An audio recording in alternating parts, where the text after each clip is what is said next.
From Miley Cyrus to the jumping tacos, us trophy hunters have seen it all, haven't we? Well, maybe not. As a new wave of easy platinum floods PlayStation Extra and Premium, it's time to take another look at exactly what a Grubby is in 2023. And the platinums I'm talking about, it's those quick and easy kids franchise tie-in games. You know the ones. The Superpets, the Peppa Pigs, the My Little Ponies, the Spy Racers. Some have seen these games as the latest wave of Grubby Platinum, citing their length, ease, and often gold-heavy trophy lists as simply the latest way to exploit trophy hunters. But others have come out fiercely defending these titles as not only good platinums, but being shining examples of the perfect platinum trophy. So which is it? Is Peppa the platinum perfected, or is she just another grubby trollop, emptying our trophy hunting wallets of all our hard-earned cash? Let's find out.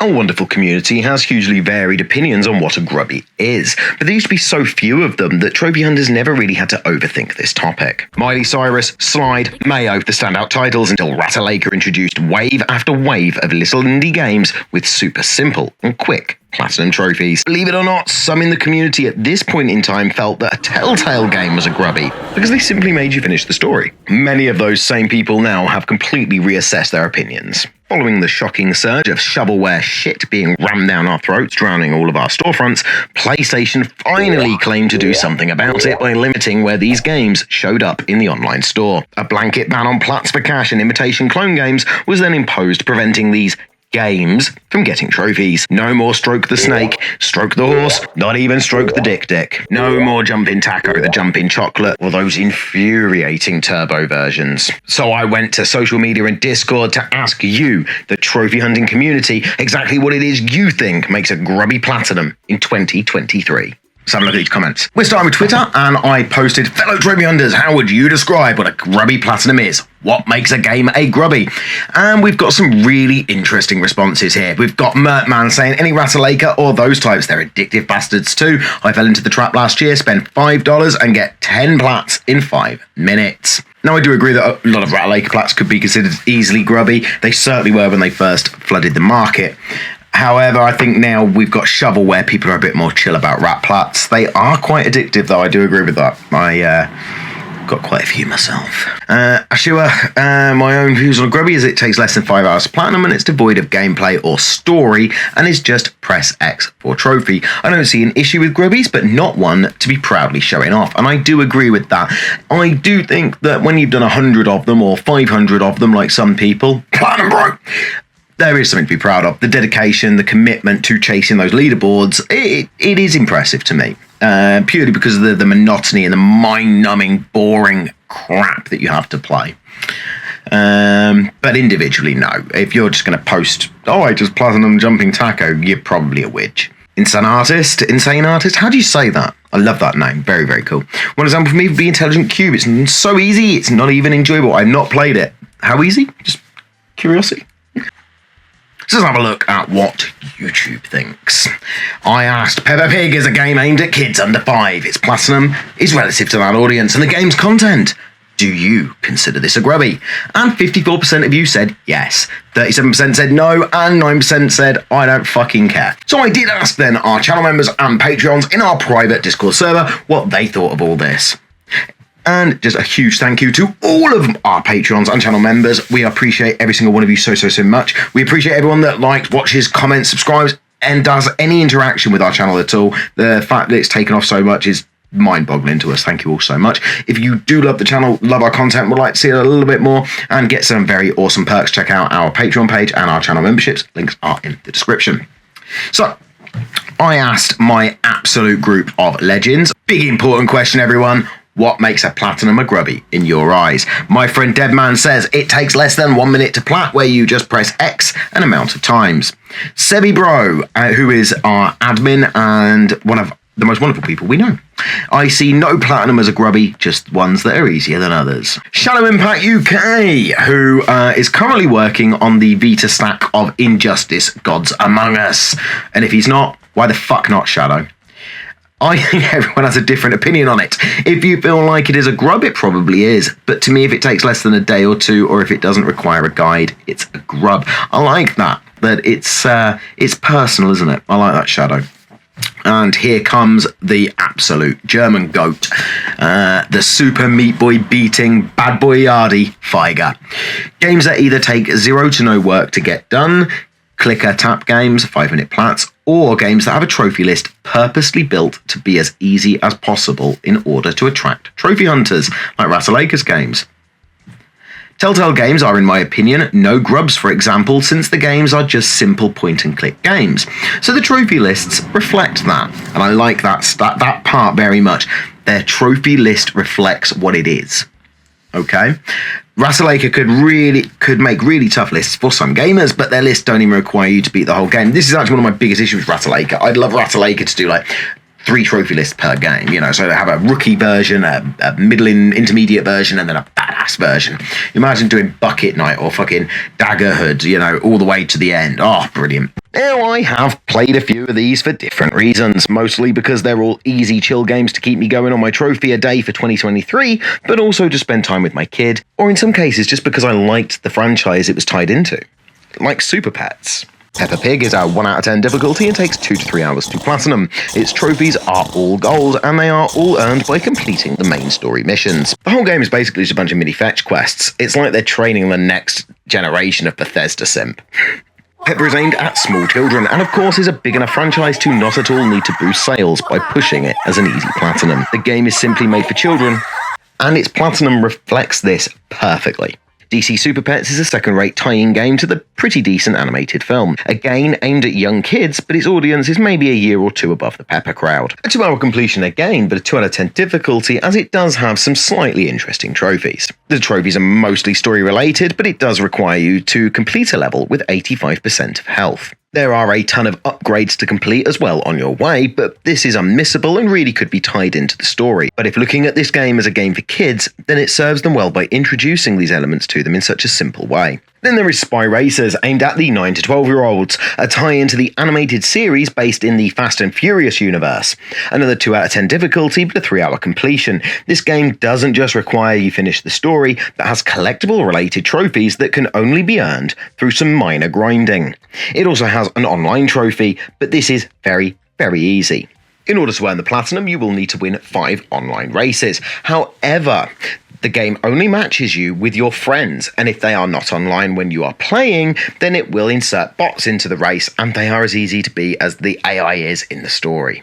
But again, the game is aimed at kids, and although it is very short and simple, it teaches young children some vital elements and gaming mechanics that they will need if they wish to pursue gaming as a hobby in the future. Why? These games are grubby as fuck. Alright?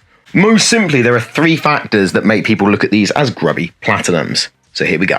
Number 1, they are short. Number 2, the games are too easy. Number 3, they're kids' games. But it's fair to say that these games are in no way intended to be grubby. And with franchises like Peppa Pig, Fast and the Furious and DC Comics, they simply have no need, or I imagine inclination, to make platinums easy just to exploit trophy hunters. From your feedback, it seems that these games become grubby when played solely for the platinum by an uninvested adult. I think there are a lot of good reasons for platting Peppa Pig, because it's a show you watched religiously with your child when they were little, and that's a beautiful reason to play any game.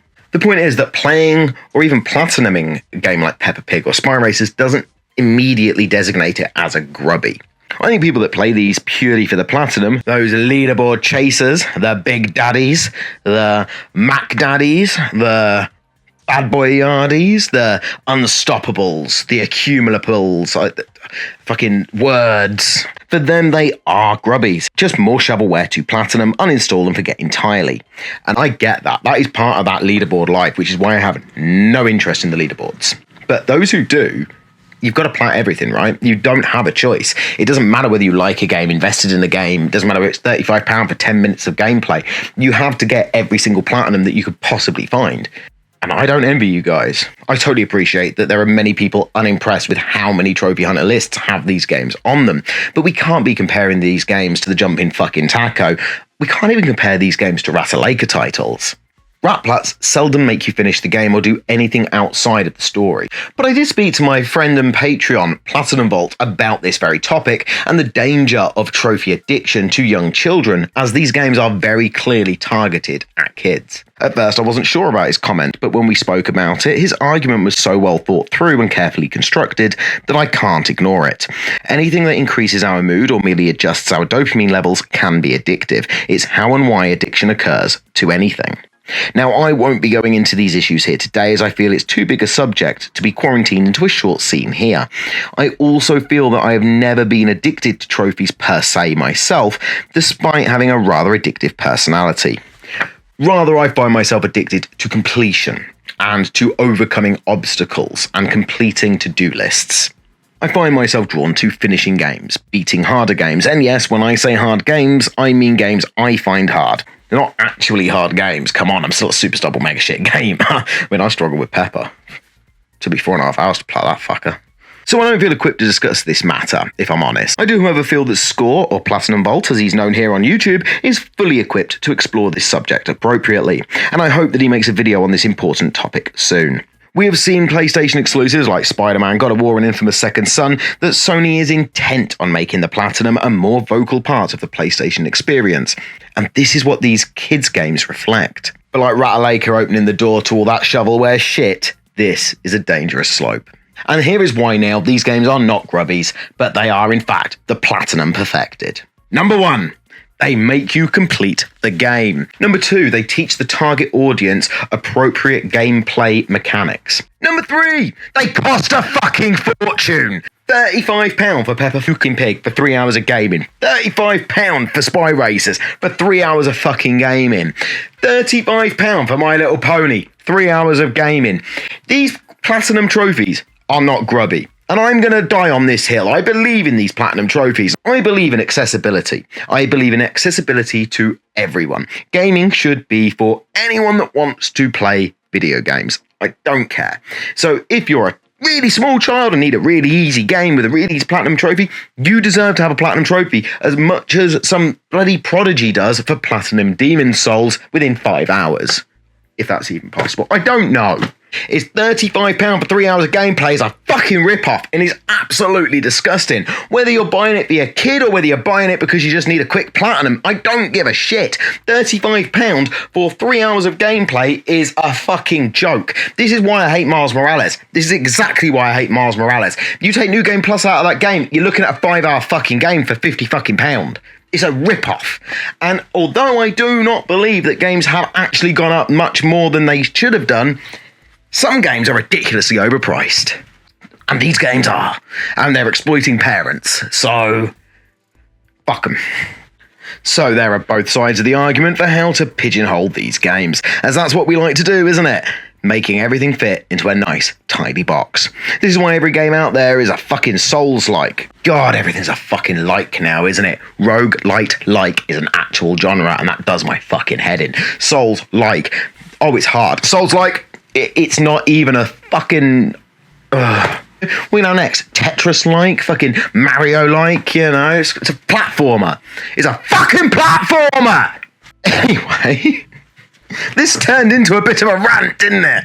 But there is someone who should be consulted about this very important topic. The man who coined the phrase grubby platinum to begin with. The father of our entire community. The big daddy. It's Platinum Bro. Stupid. Idiot. Waste of time. Regret. Disappointment to my family. Oh, hi there. You just caught me while I was journaling my inner thoughts about gaming. So my good friend ZXL has asked me to define what I think is a grubby platinum trophy. Now this is a very complex question. Now as someone who's played a lot of questionable games, I feel like I am someone who is qualified to talk about such things. Now there's been many debates about what classes as a game a platinum trophy which is not worth having, a grubby if you will. Now there's been discussions that potentially platinum trophies with a rarity of over 50% are classed as grubby platinum trophies. However, what I would say on that is there's games like Elden Ring, which has a 40% rarity in the Platinum Trophy, and Spider-Man, which is a 42% rarity, which makes you think that these games aren't almost grubby Platinum Trophies, right? So I think if you want to be really technical with it, I think if you're looking at PSNP or any sort of trophy hunting website and you see that a platinum trophy has a rarity of around 70% or higher, you know, you're 7 out of 10 people who are playing the game are getting the platinum trophy, that's a good indicator that the game is probably made just to sell you a platinum trophy. I think when we're talking about these sort of things, it's a feeling. When you play these games, you have a mixture of just dirtiness and emptiness when you get the platinum trophy. And I think that's really what cements a game to have a Grubby platinum trophy. The feeling you get once you beat the game. Back to you, Zachary. You know what? I think those are some really wise words from a founding father of our community.